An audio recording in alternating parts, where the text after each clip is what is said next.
You know what, God? Today was a good day. Let me explain. I was at school doing what I normally do, putting my books in my locker before class started, when I saw my buddy Gabe on crutches. And just to be clear, he wasn't on crutches yesterday. So I was like, what's up? He said he sprained his ankle playing basketball with his big brother last night, which is a total bummer. Anyway, as we were talking, the class bell went off. Neither of us wanted to be late, so I just took off to class. I didn't even think to help Gabe. I didn't see Gabe drop his book bag. Gabe ended up walking into class late, but luckily Mr. Phelps wasn't bad. I felt bad that I hadn't been there to help Gabe out. But then, I had a great idea. After class, I asked if it would be okay if I borrowed Mr. Phelps' rolling chair for the day. Yes, he was a little confused, but then, when I told him why I wanted it, he kind of chuckled to himself and let me borrow it. With Mr. Phelps' permission, I decided to help Gabe out for the day. He could sit in style while I rolled him from class to class. Needless to say, he was grateful. And I will admit, we had a lot of fun too. Maybe even too much fun. Not just because we got to roll around the school for the day, but because it felt great helping my buddy out when he needed some extra help.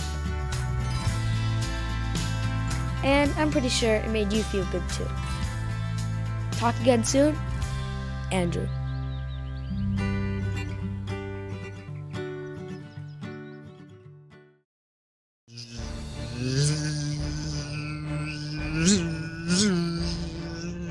Hey, welcome to Story Lab. This week we're taking a look at the story of someone who witnessed a miracle with his very own eyes.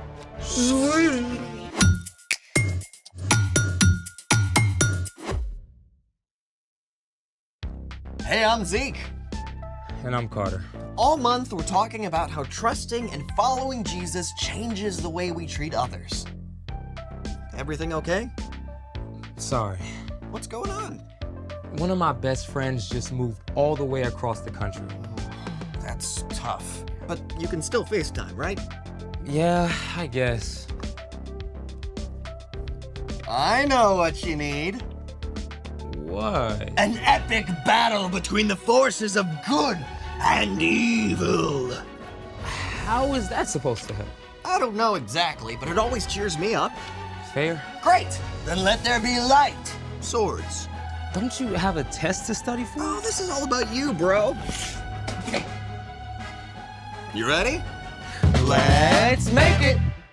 Today we're gonna make our very own light swords. I grant you, this could be cool. What do we need? Pool noodles, giant rolls of cardboard, high-powered LED lights? Straws. Great, I'll go get... Wait, like drinking straws? Straws! I was picturing something a little more galaxy conquering. These are simply the best for light swords. See what I did there? Simply. I don't see it yet, but okay. Okay, we need 2 straws, black tape, scissors, glue sticks, a glue gun, rhinestones, and these dazzling finger lights. Ooh, I call blue. Then I will get, red. Okay, for step 1, cut a few strips of black tape and cover the base of the light.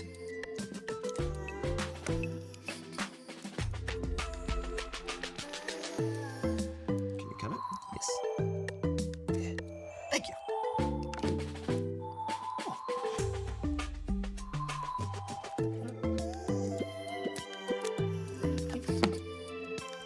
Now for step 2, you're gonna need a grown-up around for this. Prepare the glue gun.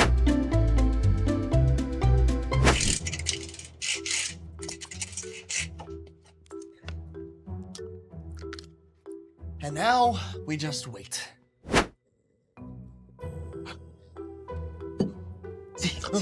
What? I think they're ready. Oh, they're ready?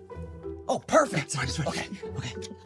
Now squeeze a little glue on the base around the light. Enough so the straw stays in place, but not too much or you'll cover the light.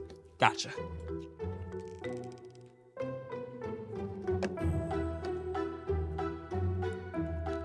Now make sure the straw is straight and hold it for a few seconds so it dries in place. How's this? Oh, you the man. Hey, how hot is a light sword? I don't know, how hot? Lukewarm. You get it? Oh, okay, I get it. Now, for step 3, it's time for the rhinestone. Just glue it to the end of the straw so the light doesn't escape. Now, our strategy for this is putting it around the tip of the straw and then just placing it on the rhinestone.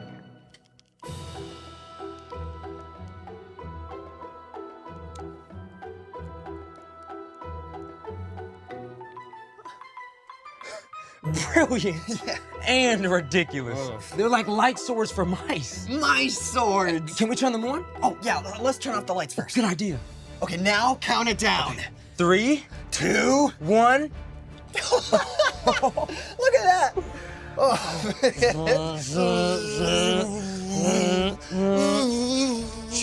We meet again at last. If you strike me down, I will become more powerful than you can possibly imagine.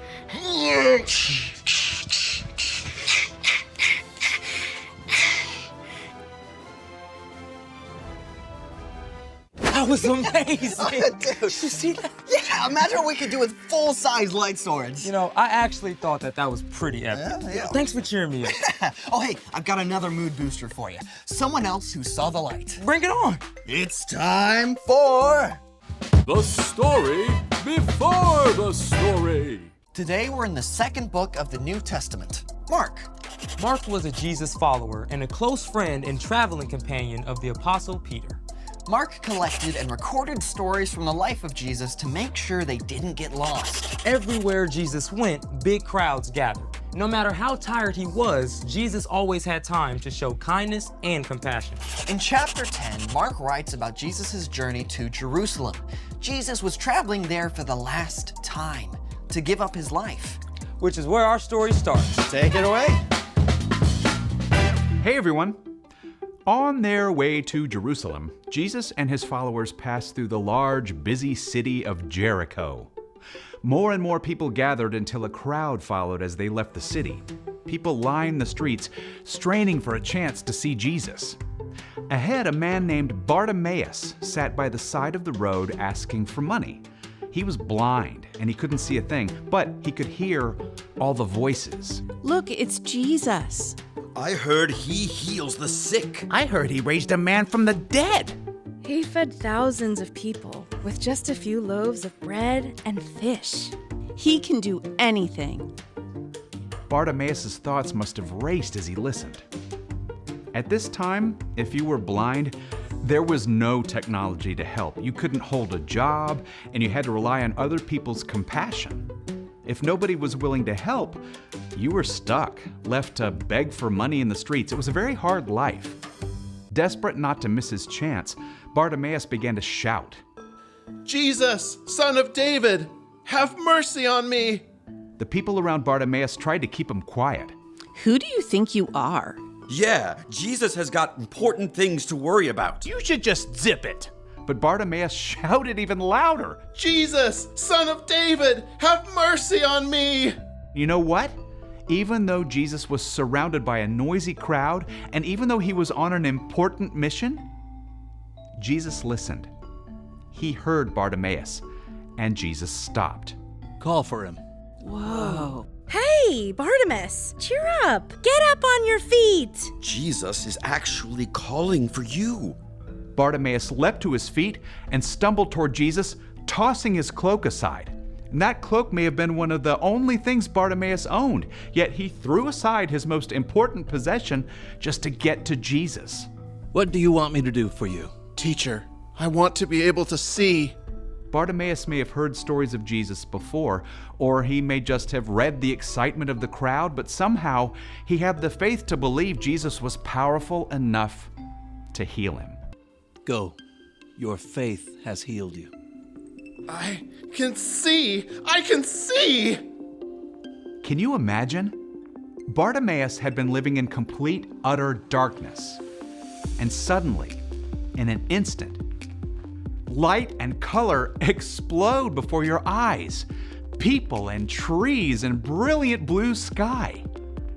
Bartimaeus was so joyful and amazed that he joined the crowd to follow Jesus along the road, marveling at the incredible new world Jesus had opened up for him. The end. I mean, Jesus had big stuff to do, Saving the whole world. but he stopped for one man who needed help. Over and over, Jesus made time for someone who needed him. So What's our part in the story? Well, just like Jesus saw Bartimaeus' need and stopped to help, we can show compassion when we keep our eyes open for what the people around us need. Now, compassion is caring enough to do something about someone else's needs. So once we see a need, it's important to take action. Yep. True compassion means making time to help others. Like when you're in the middle of a video game and your mom is carrying in groceries from the car. Ooh, that's hard. I hate pausing a game. But you can still pause yourself and help. True story. Maybe taking a few minutes before starting your homework to FaceTime your grandma, because you know she loves to hear from you. Or you could help your dad put together packs with clean socks and snacks to give out to people you see who don't have homes. Yeah, sometimes it's as simple as saying hi to a friend who looks lonely. Or getting up a few minutes early to help your younger brother get dressed and ready for school. I think you got it. And thank you both for taking time to chat with me. See you next time. Bye. So here's the thing. Make time to help others. Speaking of help, you need any help for that test you're studying for? Yeah, I've sort of been avoiding it. Well, I'm here for all your study needs. After a 60-second epic battle. Oh, you are on. Thanks for joining us in the Story Lab. See you next time. Okay.